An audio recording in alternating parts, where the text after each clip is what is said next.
Hello, welcome to How to Play D&D's Beyond the Table, a 5-episode side quest where myself and the incredibly sensual Daniel Marsh I hope we're on that way in the edit. I hope it's not that way. I have to really randomly mirror myself. I'm going to discuss D&D topics that revolve around the listener's state of well-being. Mine is non-existent. But don't worry, we will continue to belittle one another to maintain an edge. And I'm edging right now. How are you doing? I am definitely not edging. It's very difficult to do so with your hands down your pants while we film. Yes, and according to the script, hello, Daniel Marsh. Hello, Connor Kinsey. Hello. Yeah, we haven't done this in a while, so I'm excited. Actually, it's been a good minute. I was nervous, then I weed a little bit, then I went back to edging, and now I'm excited. Yeah, it's good to clear the pipes. Yeah. Yes, yeah, it is in every sense. And according to my teacher, they're not the same pipe. They're not the same. Oh, they are, but they don't. It doesn't happen. It's no mix. It's not vanilla and then it turns into chocolate. Do you know what I'm saying? I'm not gonna approach that one. Yeah. Okay. All right. Just me then. Marshy, what are we covering beyond the table this week? This week we're covering Community, and no, not the episode that got pulled from Netflix. Let's get to it.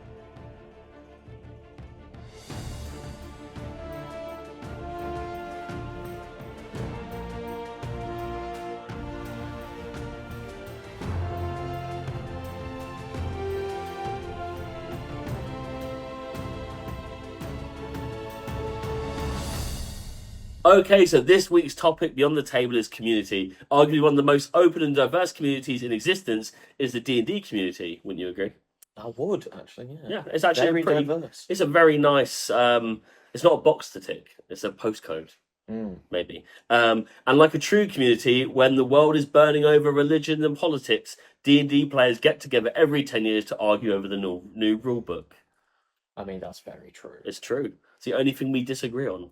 Yeah, I mean, I know you're a big fan of the new rulebook, and I am. I like new rules. Firmly not. I have established rules, and I keep to them like the good artist that I am. That's fair. The good auteurs, yes. I mixed them up anyway.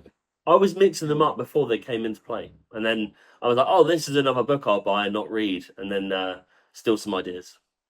I mean, yeah, if you're homebrewing anyway, that's kind of all the source books are for. We'll definitely do some sessions, and it'll probably be a series. I'm saying this off the bat as we're talking. Just give me ideas. That's the kind of autist I am. We can compare books, and we'll get some other people on the podcast as well to shit on each other's dreams. I think it's a good idea. Right. So the only note I've written down for this session about community is, why is community important? Big question. There's many ways of going around this topic, I think.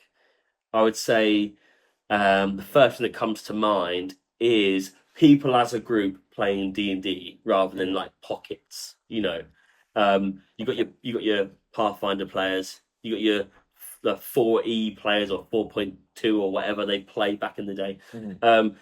What's community to you in D&D? Really, I got into D&D through a local board game society. Okay. And then I made my friends, who I speak to the most now, aside from yourself, and the lovely viewers at home. I'm a friend. Of course. The friends that I speak to the most are the friends that, from that board game society, wanted to play D&D. Yes, okay. So certainly, it's not only good for, just having a good time with people you get along with, but it's a very good tool I've found for finding like-minded people, especially with the way a good D&D table will work is establish your boundaries at the start of the campaign, make sure everyone's enjoying the topic that the game's running around. I find that's a very good way to filter out a large group into people that you're actually going to get along with, and then we get we do all sorts away from the table. I'm very lucky to have these friends. I think it's it's a vague topic to approach, and we've kind of covered it in our previous episodes and our episode after this, but it's like courtesy, really understanding people, the barriers that you have, how you approach each session, and then what that becomes off the table. And I think it works so well because it can be quite a vulnerable thing to play D&D, because you're playing characters usually that aren't yourself. And it might be things that you want to engage with, topics that you might want to approach that you wouldn't do in your everyday life. And then that I think that's why a community can be solidified pretty quick if everyone fits within each other.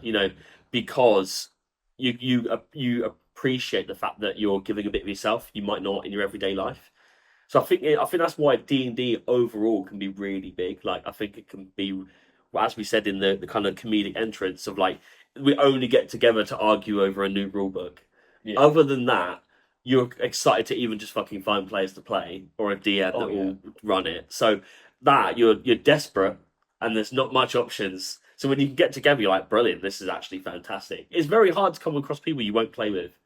Do you know what I mean? Like I've played with so many people in different groups, and actually it's like not even like on one hand can I fill it up with people I wouldn't play with. You know? I think that's it. If you get on with someone, they're someone you'd consider your friend. I think that already fits all the criteria Yeah, for being yeah, someone you'd want to play D&D with. But then, like, you even take it wider into the community. We're very lucky to have a good group of people in the How to Play D&D Discord. Hello. Thank you, thank you. Oh no, wait. Yeah. Wherever you're gonna be, In the the fucking edit. wall. I'm just gonna get you to pop up like the Mortal Kombat toasty guy. Toasty. Oh Christ! Incredible. If Good no one's luck actually, editing that. if people listening is not watching it, you have no idea about the geography that we're dealing with right now. Kinsey's just pointing every which way under the sun. He could come out of the fridge, but I don't know. Oh. Okay, yeah, yeah. Sorry. Point is, we've got a very good community in the Discord, and a select few recurring active members who get Yeah, engaged with everything going on there, with the ongoing campaign being run in one of our VCs, um, with my questions of the day that I put in, hopefully before 11 p.m. most days. Um, and it's people that I definitely wouldn't have met otherwise, aside from being lucky enough to come across you at places like the Board Games Festival or the Geeks Fair. yeah.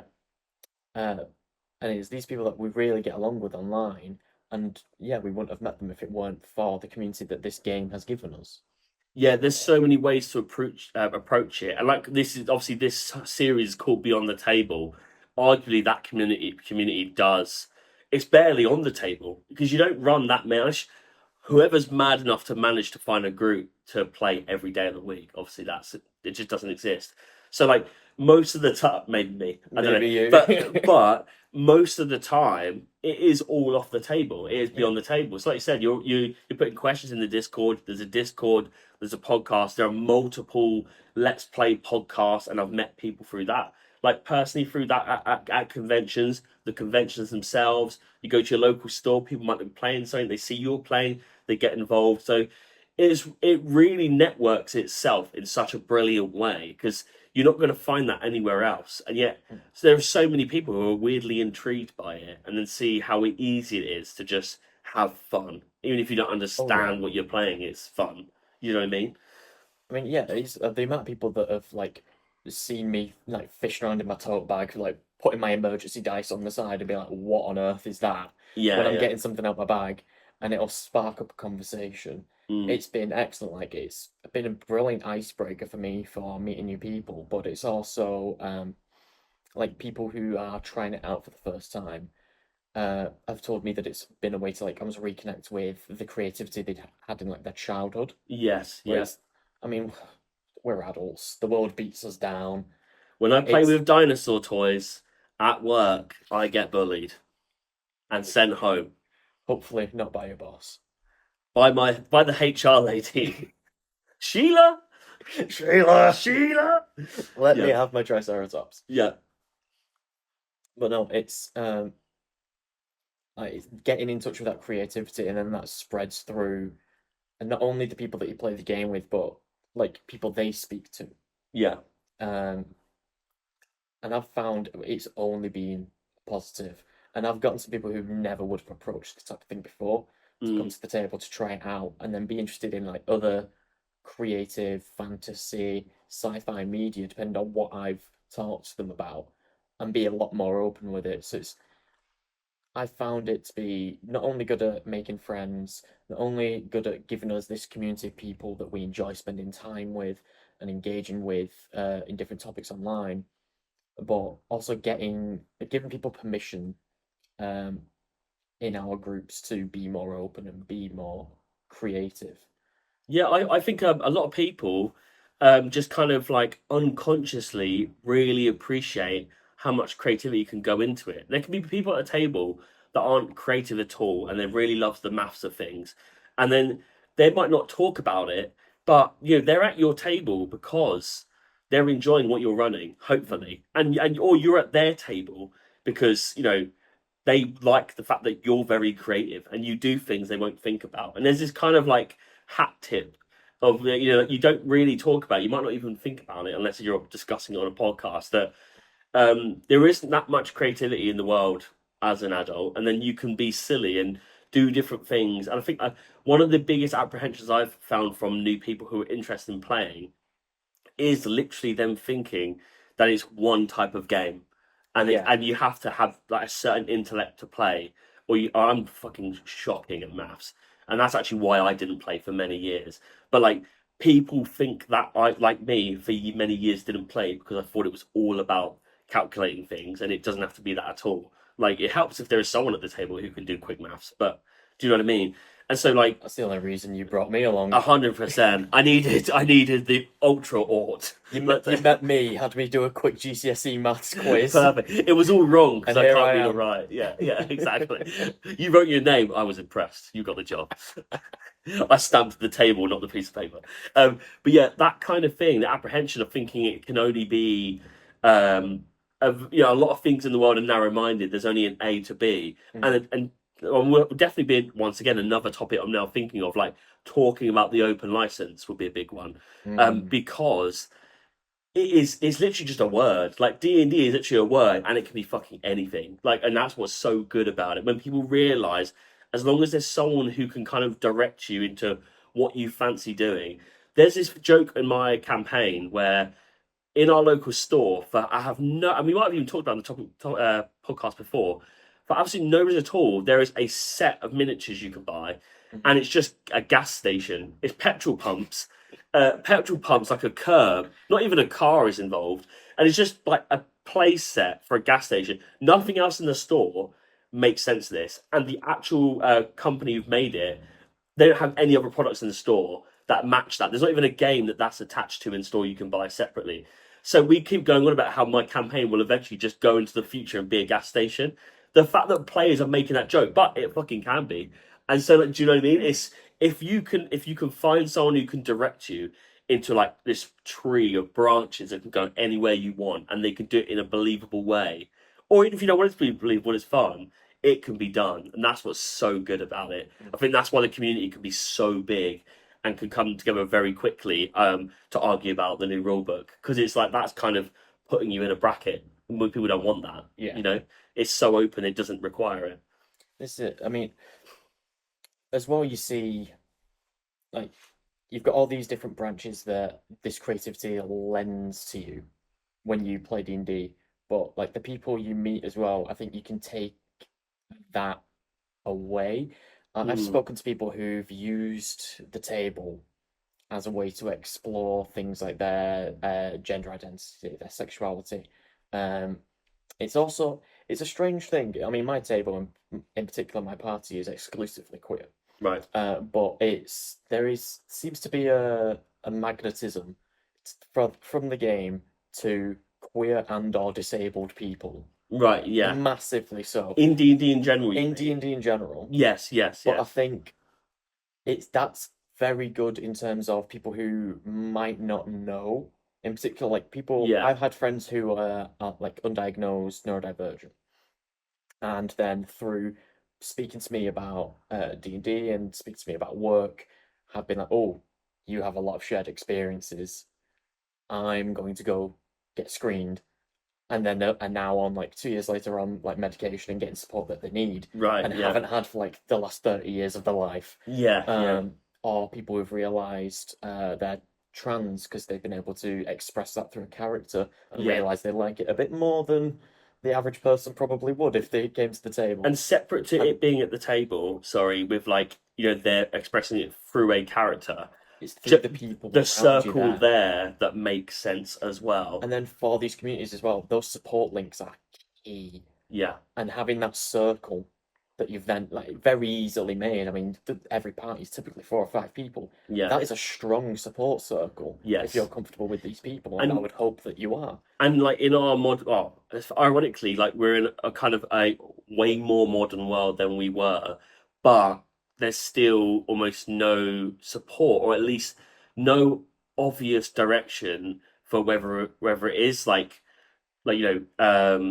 I guess anything, like even if it's mental health, like you don't know where to go, right? But if there's a table that are probably in the same kind of bubble as you, the same way of thinking, and then you come together and then you've got that conversation to have, like you were saying with your like queer party, that's a conversation that can be had. Like you won't get that anywhere else because you're looking for it in some kind of governing body that is not making it easy to find.